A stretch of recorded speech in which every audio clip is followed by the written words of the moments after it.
तो देखिए यहाँ पर ये 134 जिंदगियां केवल नहीं है, न जाने इसमें कितने परिवार थे, सैकड़ों परिवार थे जो अब बिखर रहे हैं, टूट रहे हैं, परेशान हो रहे हैं। ये 6 तस्वीरें हम आपको दिखा रहे हैं, कैसे पुल टूटा, नदी में हाहाकार मचा, चीख पुकार लोग कर रहे थे। पुल के नीचे भी दबे हुए हैं लोग और 170 लोग हालांकि बचाए गए हैं, जो एक बहुत अच्छी राहत वाली खबर है। लेकिन अस्पतालों में भी अफरा तफरी वाली स्थिति बनी हुई है। 6 तस्वीर आपकी टीवी स्क्रीन पर मोरबी से और एसआईटी टीम जो है वो लगातार यहां पर मौजूद है।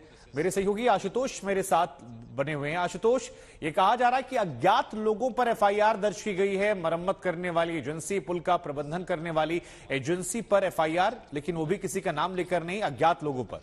आप जरा समझाइए हमारे दर्शकों को, एसआईटी टीम पहुंची है, वो किन किन पहलुओं पर जांच करेगी और क्या ये जो एफआईआर है वो सिर्फ एक एजेंसी तक केंद्रित रखना, क्या ये सही है या स्थानीय प्रशासन को बचाने की ये कोशिश है? बहुत सारे लोगों को पल्ला झाड़ने की कोशिश नजर आ रही है। देखिए, ये आरोप लगेगा पुलिस पे कि अगर आप नाम तक नहीं ले सकते एजेंसीज का, अथॉरिटीज का, उनमें अगर किसी का जिक्र नहीं है तो लगेगा कि ये महज खाना पूर्ति है और बड़ों को बचाने की कोशिश है। लेकिन इसका एक दूसरा पहलू ये भी है कि जब ऐसी कोई घटनाएं होती हैं जहां आप जांच शुरू करते हैं तो अमूमन पहले मामला अज्ञात के खिलाफ दर्ज किया जाता है और जब जांच शुरू होती है तब जो जो इसमें दोषी पाया जाता है प्राथमिक तौर पर उनका नाम फिर लिस्ट में एफआईआर में आगे दर्ज किया जाता है, तब उसके बाद चार्जशीट बनती है। तो ये एक तरह की कानूनी प्रक्रिया। और ऐसी घटना में चूंकि इन्हें ये नहीं पता, इस समय आप ये नहीं कह सकते कि जिम्मेदार कौन है। कयास लगाए जा सकते हैं, हम वो रिपोर्ट देख रहे हैं, ये समझ में आता है कि जिम्मेदारी किसकी है, लेकिन कानूनन जो है फिलहाल जो केस बनता है वो यही कि अज्ञात के तौर पर दर्ज करें। और फिर जब एसआईटी की टीम, आपको एक बार तस्वीर दिखाते हैं, इसमें एक डीएसपी लेवल के भी ऑफिसर हैं और गांधीनगर से जो फॉरेंसिक विभाग की टीम आई है वो भी आई है। उन्होंने तारों को देखा है कैसे टूटे, उनकी फोटोग्राफ ली गई है, फॉरेंसिक का सैंपल कलेक्ट किए गए हैं। अब जो टीम है वो आगे एज पर गई है, एज वहां जहां से हिस्सा टूटा है उस वहां पर क्या क्या चीजें हैं, क्योंकि कई सारे अल्टीमेटली सब तारों से बना हुआ तार ही टूटे हैं, तो वो कोशिश की जा रही है। और जो टीम है, अब अज्ञात के खिलाफ मामला है तो जाहिर है आगे जब जांच बढ़ेगी तो सबसे पहले प्राथमिकी उसमें बयान दर्ज किए जाएं उस कंपनी के जो टिकट बेच रहे थे, उसके बाद कितना पुराना पुल है, क्योंकि जो टिकट बेची जा रही है उस टिकट पर साफ साफ लिखा हुआ है 765 फीट लंबा पुल है, 142 साल पुराना है। आखिरी सेफ्टी चेक इसका कब हुआ था, क्या इसको सेफ्टी परमिट थी, इसके भार वहन करने की क्षमता कितनी थी, क्या उस क्षमता से अगर ज्यादा लोग आए तो उसकी जिम्मेदारी किसकी थी। इन तमाम पहलुओं पर जाहिर जब जांच होती है किसी एक दिशा में नहीं होती है। अब जो देखिए फॉरेंसिक टीम है वो डिस्टेंस मेजर कर रही है, टेप लेकर के आए हैं। सर ये बताएं, सैंपल्स आप लोग जो कलेक्ट कर रहे हैं अभी, डीएसपी साहब, नाम किसी तरह का नाम दर्ज हुआ अभी? एसआईटी टीम अभी कुछ बोलना नहीं चाहती, जाहिर है प्राथमिक तौर पर अभी जांच चल रही है।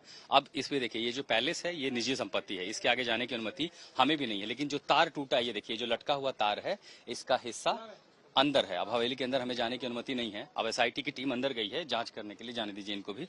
और अब ये फोटोग्राफ्स और जो भी है वो दस्तावेजी, क्योंकि जब जांच होती है तो हर आपको लिखना होता है, क्योंकि रिपोर्ट जब तैयार होगी। ये जो तार है ये जिस पार से आ रही है दरअसल इसका हिस्सा हवेली के अंदर है, ये निजी प्रॉपर्टी है, इसलिए इसके अंदर जाने की अनुमति नहीं। एसआईटी की टीम अंदर गई है, जहां से तार जुड़ा हुआ है वहां से रोल होने के बाद आगे आती है। इस तार का हिस्सा फिर इस ब्रिज पर चढ़ता है। ये जो ब्रिज है इसके ऊपर एक रोलर है जिसके ऊपर से तार पास होके अगले छोर तक जाती है।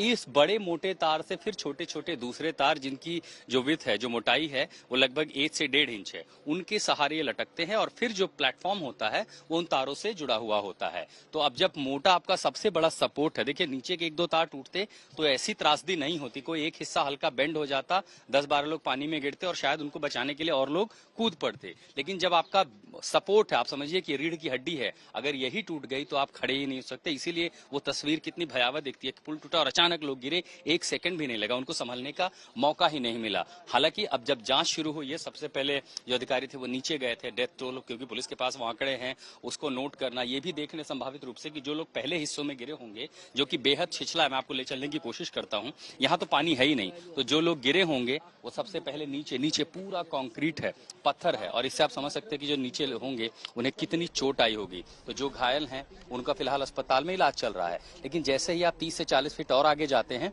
तब आपको दिखाई पड़ता है पानी है, जो छिछला पानी है, लेकिन वहां पर रॉक है। मैं चूंकि वहां गया था नेवी के साथ, उस ऑपरेशन का हिस्सा देखा मैंने उसको नजदीक से, और जब बाहर आया पैर मैंने नीचे रखे तो पता चला कि ये पूरा रॉक सॉलिड है, यानी नीचे बड़े बड़े रॉक्स हैं, बड़े बड़े पत्थर हैं। इसलिए अगर कोई वहां छिछले पानी में गिरा होगा तो उसको भी बहुत ज्यादा चोट आई होगी। अब आप देखिए कि जो संख्या है वो थोड़ी कम हुई है, क्योंकि वो सीमित कर दिया गया है। जो बुल का लटका हिस्सा था उसे हटा करके सब कुछ सीमित कर दिया गया है। अब यहाँ पुल पर अगर कुछ बचा है तो सिर्फ जो टूटा फूटा अवशेष था वही है। ये तारों से जुड़ा हुआ एक स्प्रिंग का हिस्सा है, एक पाइप है। और जो आप पूछ रहे थे कि आखिर मरम्मत के नाम पर यहाँ पर हुआ क्या है, देखिए जिस पर चलते हैं वो ये हिस्सा होता है, तार जिससे सटा हुआ प्लेटफॉर्म बनाया जाता है, ये नया लग रहा है। शायद इसको लगाया गया था और ये तारों के सपोर्ट से बना करके, क्योंकि अल्टीमेटली इसी पर हमें पैर रख करके आगे बढ़ना होता है। इसके कई हिस्से टूटने, नुकसान की खबर कई बार आती रही, लोग शिकायत दर्ज करते रहे, तभी पता चलता है कि 2 करोड़ रुपए आखिर कहाँ खर्च हुए होंगे। लेकिन जिसके सहारे ये चल रहा है,